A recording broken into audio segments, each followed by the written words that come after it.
I am recording this in hopes that someone can tell me they have experienced something similar. I don't know why I care about that. No matter what anyone says, the situation will be the same, and I will still think that I am losing my mind. Anyway, I hope everyone will take what I'm saying seriously. I know how it sounds. If I were listening to this on some random video on YouTube, I would be skeptical as well. But take everything I say seriously, for everything I'm about to say is 100% true. I used to go to college at the University of Maine. I am currently going to grad school here, trying to get my PhD in service sciences. I am very passionate about science and mainly computers. My first computer was an IBM, an old thing that was revolutionary for the time, that left my 11-year-old mind amazed. In '95, I was really into playing Doom and Wolfenstein 3D when I got home from school. My mom and dad never really got mad at me because they were always at work, so no one really told me to stop playing these violent games. My love for these games continued through the 90s, but really peaked at the beginning of 1996. I was a typical 90s kid, obsessed with Fresh Prince of Bel-Air, fanny packs, mullets, classic horror movies, and even for a stint of time, I had a Tamagotchi. With the coming of school in the fall of 96 came the sadness of not being able to play video games every day as I did in the summer.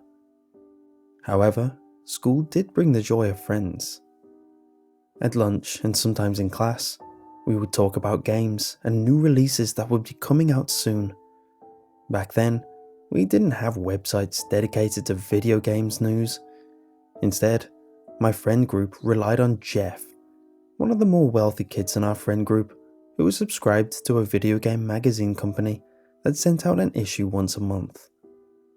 On the last day of August, Jeff brought the latest issue to school. All of us crowded around the lunch table to catch a glimpse and saw the new system that was coming out next month, the Nintendo 64. We all were begging our parents that night to help us with money to get the system. The N64 was an amazing system as it had 4 megabytes of RAM and could handle 3D graphics like none other before. I'd saved a little money from mowing lawns in the summer, but it was not quite enough to buy the console come September 29th of that year. I was disappointed and cried to my parents to help me out, just this once, to buy this great piece of technology. But my family was struggling at the time, and me being the understanding and caring child just piped down. A couple of hard months pass, and with them came many complaints and jeering from my friend group because I have still not received the console. It had been a difficult time for me. My parents were fighting, and I just wanted an escape. I would have given anything for that damn console. I hated going to school and hearing all of my friends show off their high scores in the newest games and hearing about them finding secret glitches in the newest installment of our favourite games. Months after the initial release in September, November rolled around. Not exactly my favourite time of year. I don't like the transition from the pretty and orange fall leaves into the roads with slick ice and disgusting dark large piles of snow in the parking lots with dirt in them. However, there was one thing that is worth my time during that dreaded month. My birthday. 12 years old. Birthdays never really made much sense to me. It's just a celebration of the day someone's born based on a man-made unit of time that is elongated into years. Anyway, I hadn't been really looking forward to this birthday because I knew that it wasn't going to bring around much. As I said before, my parents had been fighting, and I really didn't expect to get anything from either of them because they had been so busy with work and putting up with each other. That is why I was very excited to learn on the 19th of that month in 1996, I was getting $250 for my birthday. I came home that night after school to find a letter from my mom, who had always been the more caring of the two. "Hi, honey. I hope that you enjoyed your birthday today. The big 1-2. Congrats. Anywho, your father and I, as you know, have been having disagreements lately. We were alerted today that there is a program for couples that have been having similar disagreements. We both agreed that we should look into this, and we both fell in love with the idea. Isn't that great, baby? Anywho, the only problem with this is that we were made aware of this a little short notice. So we had to drive south today so we could make it there by tomorrow, Wednesday. The program is going to last a week. I knew that you were our understanding and kind little boy, so I thought it would be okay to leave you alone until next Tuesday. That would give you the rest of the week and the weekend to yourself. To make up for this, me and your father have decided to give you a little spending money so you can get yourself whatever little toy you want. We do have food in the pantry, but I do want some of that money to go towards food for yourself. Enjoy your weekend, and see you Thursday. Love you." I didn't know whether to be excited about this freedom or disappointed in my parents for leaving me on my 12th birthday. Either way, I had more than $200 to spend on whatever I wanted. To my puny 12-year-old brain, this was a godlike amount of money, and I knew exactly what it was going towards right away. I'm sure by now you can assume exactly what I wanted.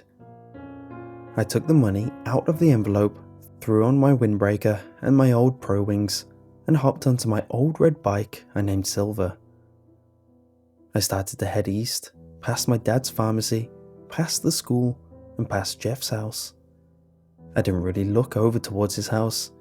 He hadn't been in school that week. I skidded to a stop in front of the Finger Gym, a local game store, parked my bike right next to the big window in front of the store, and started to waltz in. I really liked the store, and it felt good going in knowing that I was finally able to get something instead of just glancing around while my friends debated on what new game they should get or what Magic the Gathering card they should sell. I did a quick look around of the store, eyeing the older NES and Super NES, making my way toward my prized jewel, the N64. I finally put my hands on the box that I'd been waiting to touch for a quarter of the year. I held it up to the light so I could read the line under the name, The Fun Machine. Damn straight it is. My finger ran over the smooth cardboard cover as I started to walk towards the counter. The kid working at the counter laid down his cigarette in the ashtray that was next to his Rubik's Cube. Now that I think about it, that probably wasn't a cigarette. I just assumed it was because I was still a small middle schooler that had a lot to learn. When I got up to the counter, he asked, "Is that all?" Crap, I'd forgotten to get a game. I responded with a quick no and started to look behind him at the selection of games. Most of the ones that were back there were meant for the Super NES. Makes sense. The N64 had been very popular in America, so of course all its games would be sold out. I spoke after glancing around a bit more, desperately trying to find a game. "Do you have any N64 games in the back?" The boy took another drag and blew smoke in my face. "I don't know." "Well, could you go back and check for me? Please?" "Jesus, kid, fine."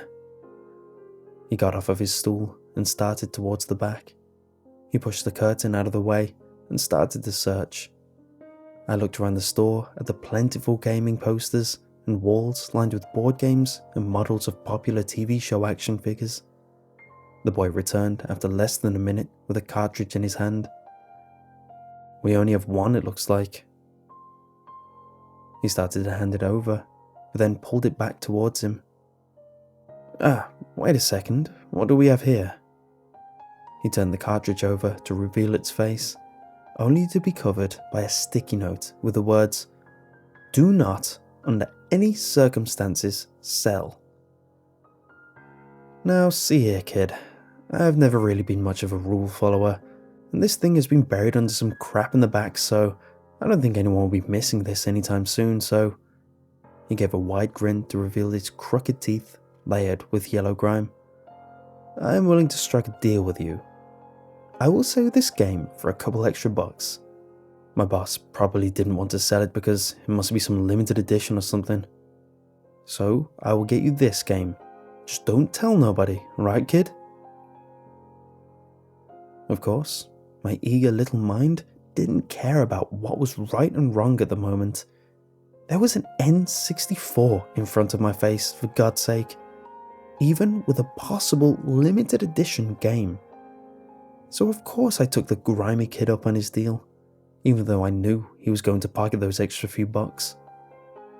I waltzed out of the store the same way I came in, excited for what was about to come about. But only this time, I was carrying an N64 and a game instead of $250. I put the plastic bag into the wire basket that was on the front of my bike. I don't know if I raced home faster then, or when I went to the store initially. The ride home took 5 minutes. I just let the bike drop to the ground after I came to a hard stop in front of my garage. I pounced up the concrete steps leading up to my house, swung open the door, and started to my room. That night, I knew I had a lot of homework, and me, being the responsible little boy I was, didn't start playing right away. But that didn't stop me from eyeing over the box and opening it to save the beautiful system from its cardboard prison. I ran my fingers over the wondrously smooth black console like it was the skin of a newborn baby.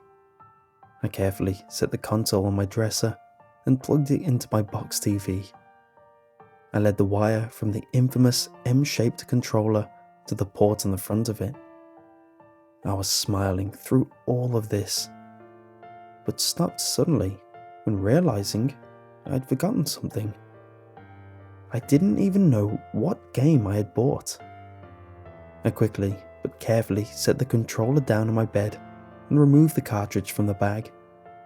I ripped off the sticky note to reveal the true face of the game. In multicolour letters read the words, "Super Mario 64. I felt like I had won the lottery. It didn't look any different than my friend's cartridges, so I was a little upset that it wasn't actually a special edition. But nonetheless, I was still pumped. I finally got what I had been waiting for so long for. I could not wait for the weekend. Could it come any sooner? The next day, in typical middle school boy fashion, I showed off my new game to my friends and rubbed it into the faces of the others who were not fortunate enough to have the system or game. I was on top of the world for that day, just because of that stupid video game. My friends were happy for me, of course, and we talked about the game and how long it took to beat. I played with my friends at their house after school and watched them play the game for hours and hours. I didn't want to start to play my own copy yet, because it acted as an incentive for me to get through the week. But boy, coming home and seeing it sitting on my dresser and glaring at it in the wee hours of the night was mighty tempting. But nevertheless, I persisted. I made it through the whole week. That Friday, the 22nd of November, I raced home after school to finally play my new game all night. I dropped my bike off in front of my house, opened the door and closed it again to lock, threw off my jacket and hat, and finally made my way to my sanctuary. I turned on the TV and slipped the grey cartridge into the slot on top of the machine. It's me, Mario! Hello! Damn, what a feeling. I turned on the system, saw the N64 3D logo arise from a ripple of some liquid, and started to turn. with a little 3D Mario running around it. The game started, and I finally started to play. I was already familiar with the castle at the start, so I thought I knew what was waiting for me. I made a new save file, started the game, and the camera started to move toward Princess Peach's face. But something was already off. At first, I thought I had just bought a knockoff, a fake game. Maybe that's why it wasn't meant to be sold. At the beginning, there was supposed to be a letter from Princess Peach that read, "Dear Mario, please come to the castle. I've baked a cake for you. Yours truly, Princess Toadstool," with a signature Peach underneath it. But what appeared to me that Friday, next to Peach's face, was a letter that read, "Dear player, you don't know what you're getting into. Turn off your system now and get help. Yours truly, the previous owner." Okay, that was odd. How had the previous person changed the text in the game? Either way, at the time, I was too excited to play the game that the mysterious text didn't faze me at all. I just kept going. I ran up to the castle, walked in, and jumped into the first portrait. I watched Mario fall from the sky and land perfectly on the ground. Toad was waiting for me to relay information about the level. His speech said, "You will die if you continue. Turn off the game or I will kill you." Creepy as all hell. But I just thought some hacker had the game before me and just changed the text because they wanted to scare the kid who had it next. I just kept hitting the main button until the text disappeared and continued. I was reassured when I found that the gameplay had been the same as all of my other friends. I jumped around the level and evaded the mushroom enemies the same as I'd done before. I made my way around the level, collecting spinning red coins and hopping off trees. I shot myself out of a cannon and flew up to the top of the mountain to fight the final boss of that level. After that, I was walked back to the starting area in the castle. I made my way through the next few levels. The water levels, the levels in the mountains, the snow. I kept going until I collected 18 stars. I knew where to go for my first fight with Bowser. And of course, I wasn't surprised when Mario dropped through the floor, because I had seen it done 1,000 times before. He landed on the rock, and a text bubble appeared. "Welcome to hell." Huh? That was something new. Must have been something the hacker had put in to scare me again. I jumped around the level and evaded the flames until I reached the end of my first encounter with Mario's infamous enemy. But when Bowser turned around, something else was different. The large turtle-dragon hybrid had eyes that looked like black holes. The entirety of them were black, not a single pixel of white being shown. But I just passed it off again and continued. I beat the boss easily and was warped back up to the castle.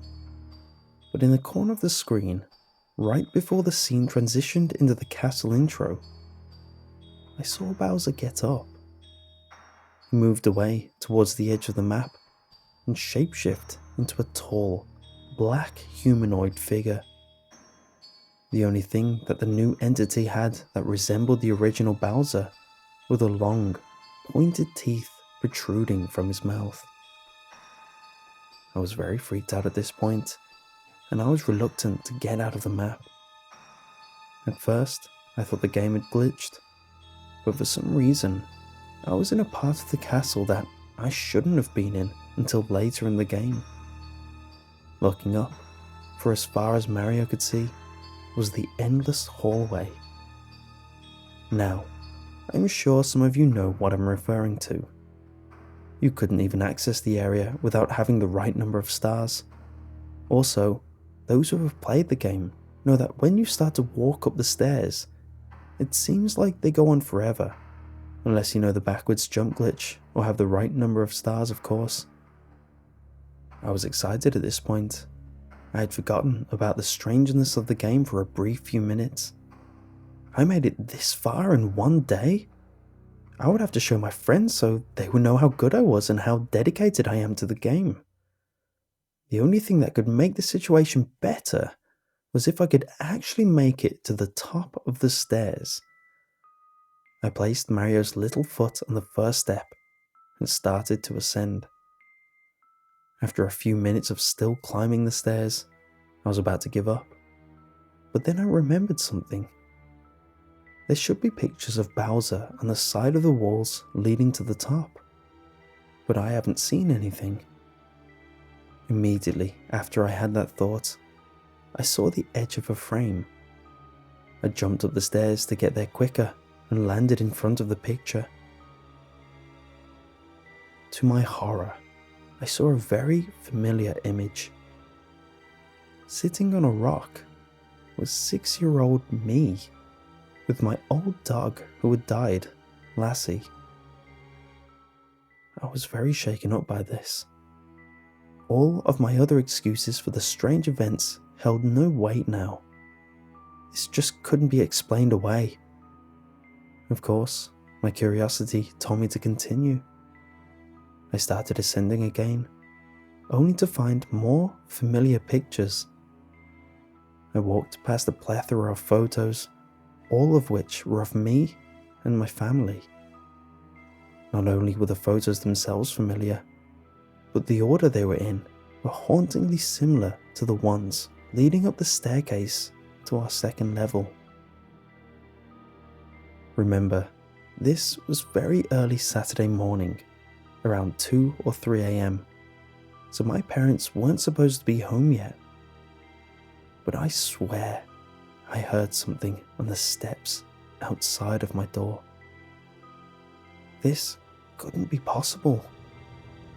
I turned around to look, but was only greeted by the darkness outside of my room. I looked back towards the screen to continue to play my game. I started to slowly creep back up the stairs, and while I did that, I heard more noise outside the room. Now I was scared witless. I dropped the controller and bolted to the door. I grabbed the handle and swung it shut, causing the frame and most of my room to vibrate. I fumbled in the dark with a lock until I heard it click. I pressed my back against the door and let out a deep breath. Mario was still waiting for me. I went back to the game, hoping that it was just the restlessness getting to my mind. I just wanted to keep playing my game. I just wanted my game and my childhood to be normal like everyone else's. I turned Mario around and started to creep down the stairs in the game. Luckily, I didn't hear anything on the stairs again. I continued down the stairs, listening to the stairs moan in the game, but not outside my bedroom, thank God. I was wiping the sleep away from my eyes when I put my controller down for a second or two. I removed my hands and stretched a bit, letting out a long yawn. I opened my eyes to be greeted with Mario staring back at me. But only now, his eyes were as black as Bowser's were. I couldn't take any more of this. I brought the stick of the joypad down so that Mario could get away from that damn staircase. He started walking, slower than before, with his eyes still dark as night, staring into me. He gradually started to slow down, and I began mashing buttons, trying to get Mario to move just 1 more inch. But he just stood there. Finally, the character brought up his index finger on his right hand and shook it back and forth, along with his head. He then brought the corners of his mouth back towards his ears in a grotesque smile, He opened his mouth to reveal teeth that resembled Bowser's. I was beyond trying to convince myself that this wasn't real at this point. Mario turned around and started sprinting up the steps. Along with the steps in the game, I heard a pouncing sound outside my room again. I jumped up and went to my bedside. Whatever was outside of my room had finally reached the top of the stairs and stopped. I stood in awe for a few seconds, trying to think of what to do. It started to bang on my door, shaking the frame and sent splinters on my side. I crouched and crawled under my bed. I looked up to watch the door. I was shaking. Whatever was out there kept pounding on the door and wall. After about 5 more seconds, it stopped. I removed my hand from in front of my face to see what was going on. I looked left and right and saw nothing. I let out a relieved breath. I crawled out a bit more to peek around the corner. I looked at my TV screen to see that Mario was looking in the opposite direction in the game, still standing in front of the final door. Mario put his hand on the door, and at the same time, I heard my door creak a little bit. I was so glad I had locked it. Mario removed his hand and turned to his left to look at one final portrait. This was one I was not familiar with. I have not seen it in the game nor in my real life. It was a picture of a television set.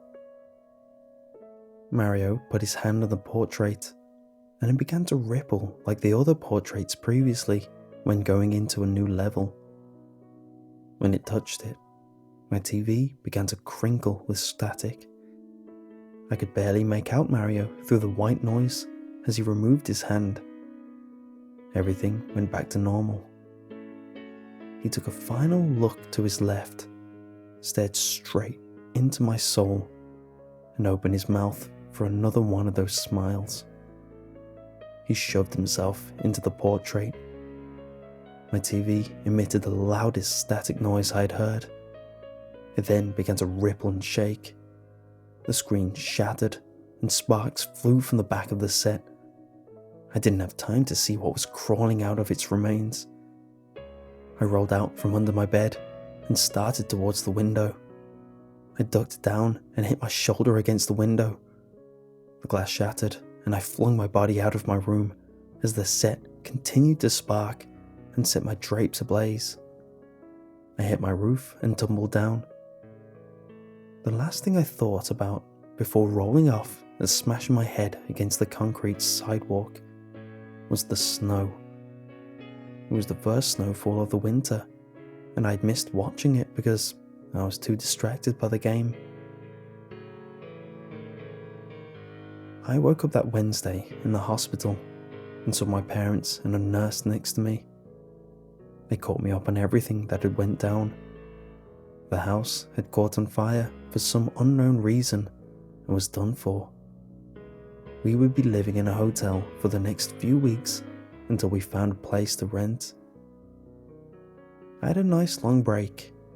I didn't have to go to school for a while because of Thanksgiving break and because of my nasty head injury. I did, of course, have to return to my educational hell about 3 weeks later, right before Christmas break, which I'd been looking forward to as well.